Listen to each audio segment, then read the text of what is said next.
Assalamualaikum warahmatullahi wabarakatuh. Saya Nita Agustina. Di sini saya akan menjelaskan tentang sinyal AM pada Simulink MATLAB. Untuk yang pertama, ini terdapat macam-macam komponen untuk merangkai sebuah rangkaian sinyal AM. Untuk yang pertama terdapat sinyal info. Untuk sinyal info kita setting untuk frekuensinya yaitu bernilai 27. Dan untuk sample time-nya 0,01. Oke. Dan untuk sinyal carrier nilai frekuensi sinyal carrier 10 kali lipat dari sinyal info. Dan untuk sample time-nya 0,01. Oke. Dan untuk indeks modulasi yang pertama yaitu 0,5. Kemudian kita run untuk melihat bentuk sinyal pada scope.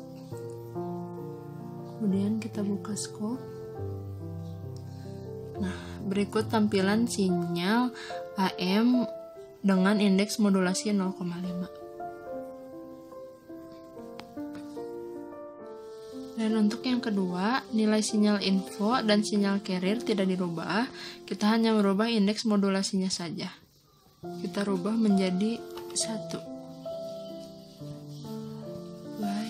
Oke. Kemudian kita run lagi dan kita lihat hasilnya. Scope. Nah, berikut bentuk sinyal AM dengan nilai indeks modulasi 1. Hasilnya berbeda dari yang sebelumnya dengan indeks modulasi 0,5. Berikut hasil bentuk sinyalnya sangat sempurna karena indeks modulasi yang bernilai 1 itu merupakan sebuah nilai yang ideal pada suatu sinyal AM. Oke, untuk yang ketiga sama seperti tadi, nilai sinyal info dan sinyal carrier tidak kita rubah, indeks modulasinya kita rubah menjadi 1,5.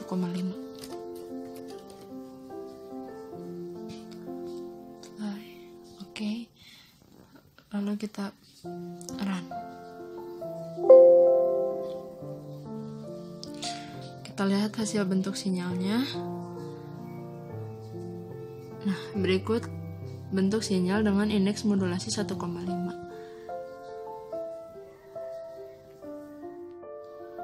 Untuk bentuk sinyal dengan indeks modulasi 1,5 hasilnya cacat karena terjadi overmodulasi di mana gelombang pembawa termodulasi lebih dari 100%. Maka dari itu kita harus membatasi besar kecilnya indeks modulasi.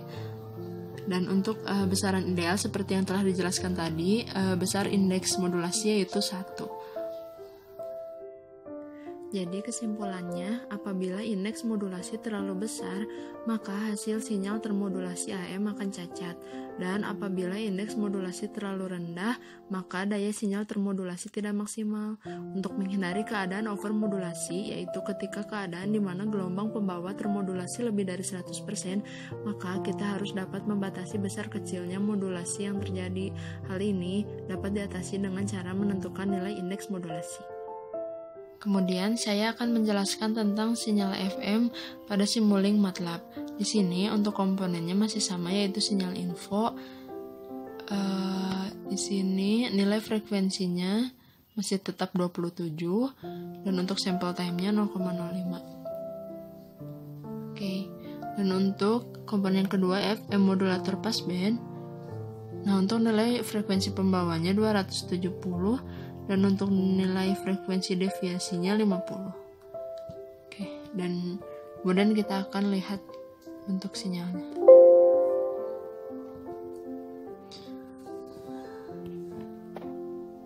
Nah, ini bentuk sinyal FM dengan frekuensi deviasinya 50. Untuk gambarnya agak sedikit renggang.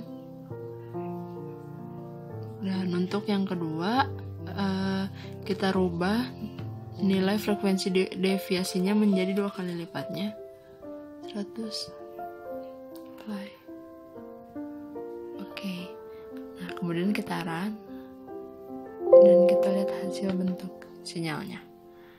Nah, untuk hasil bentuk sinyalnya lebih rapat.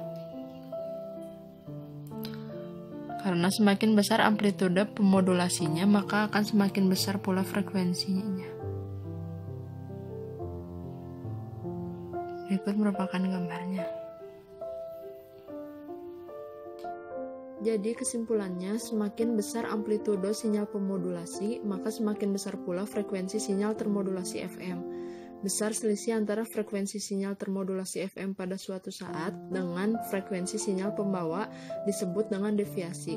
Deviasi frekuensi maksimum didefinisikan sebagai selisih antara frekuensi sinyal termodulasi tinggi dan terendahnya.